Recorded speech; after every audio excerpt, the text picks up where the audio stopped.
Bueno, y con la espada desenvainada, prácticamente así llegó la nueva ministra Lenia Batres. Arremetió contra la Corte, acusando excesos y que los ministros se extralimitan, pero también invaden funciones del ámbito legislativo.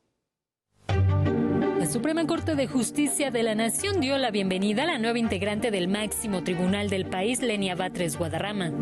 En sesión solemne, la ministra presidenta Norma Lucía Piña le colocó la toga magisterial.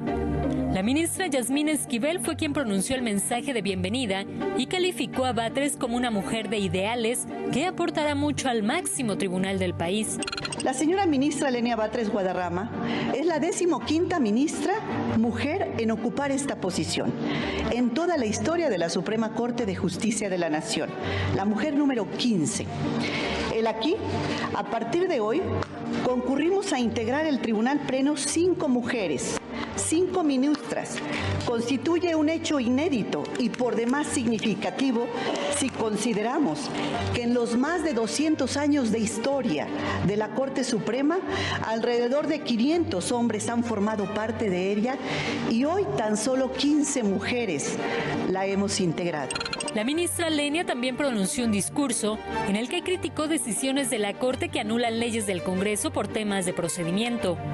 Además, reprochó que los ministros ganen más que el presidente y que tomen atribuciones que no les corresponden.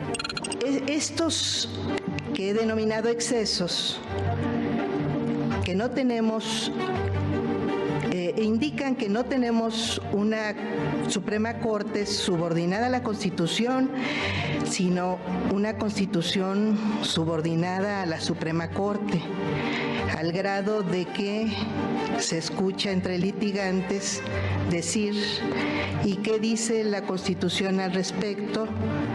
Lo que indique la Suprema Corte.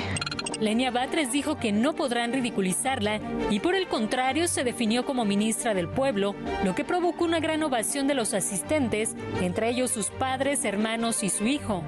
Quien crea que puede ridiculizarme por provenir de este pueblo mexicano, no sabe la fuerza y la grandeza que me está atribuyendo.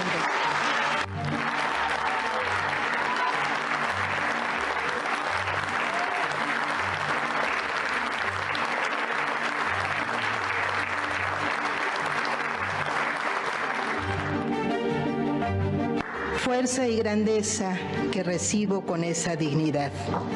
Ministra del pueblo, me han dicho, y es un enorme halago, una misión grande que acepto con honor y con la responsabilidad que merece.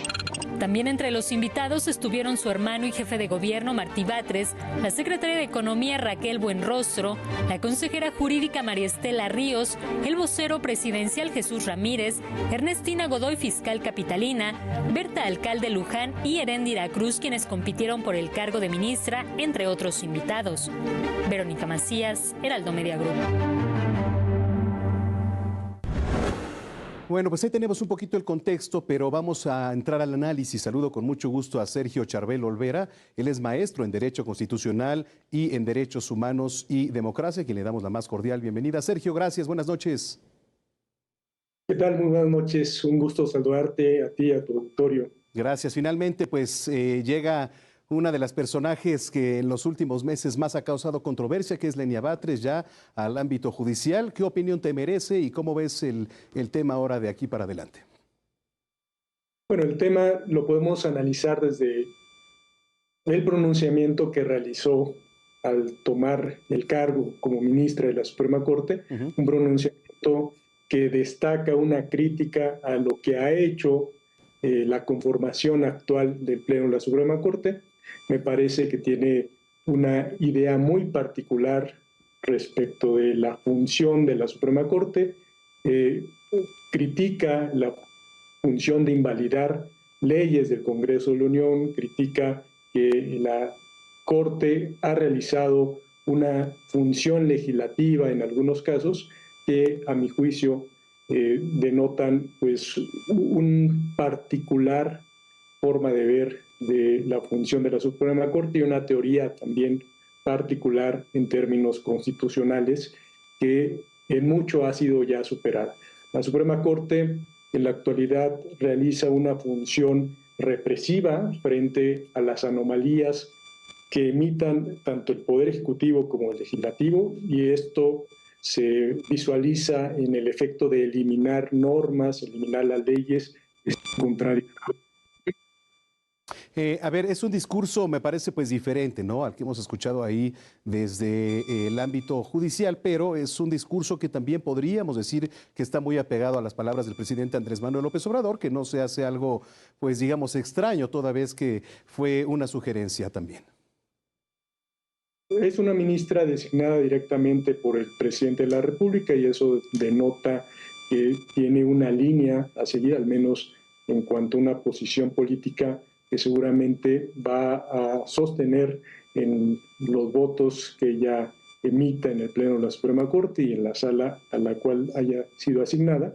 Y bueno, esto va a implicar un debate interesante, un debate de posiciones, que yo esperaría que la función que ella desarrolle lo realice con profesionalismo, es decir, preparar bien su debate, preparar bien su postura, argumentar en términos racionales, independientemente de que no comparta la postura que tiene la mayoría de los integrantes del Pleno de la Suprema Corte y que no comparte inclusive las teorías del control constitucional actual.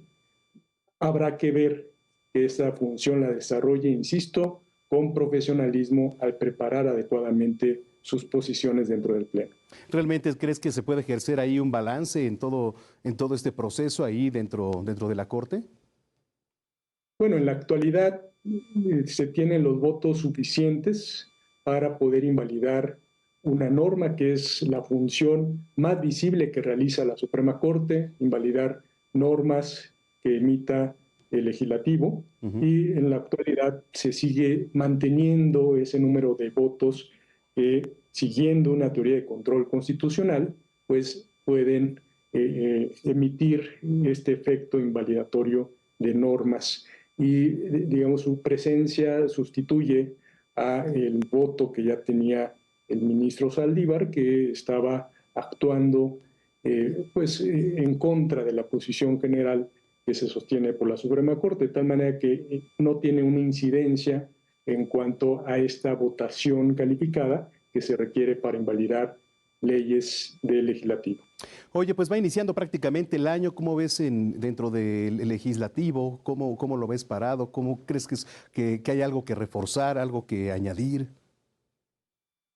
Bueno, me parece que estos problemas que ha habido en el Poder Judicial, tanto en el Tribunal Electoral, como todas estas cuestiones relevantes en cuanto a la renuncia del ministro Saldívar, en cuanto a cómo se da el proceso de nombramiento de los nuevos integrantes de la Suprema Corte, va a implicar que esta visión que tiene el gobierno de generar una reforma al Poder Judicial incluya también estos aspectos, incluya estas minucias en la regulación del Poder Judicial que impliquen evitar los problemas, las dudas que se generen cuando un ministro renuncia a su cargo, cuando se presente esta posibilidad de que se nombre a un nuevo ministro, y habrá que también generar nuevas reglas en el Tribunal Electoral para efecto de que se ejerza adecuadamente la función que desarrolla.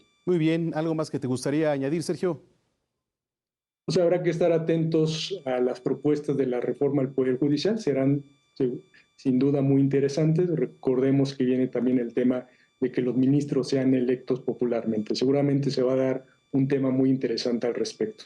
Muy bien, oye, pues muchas gracias, excelente inicio de año y estamos en comunicación.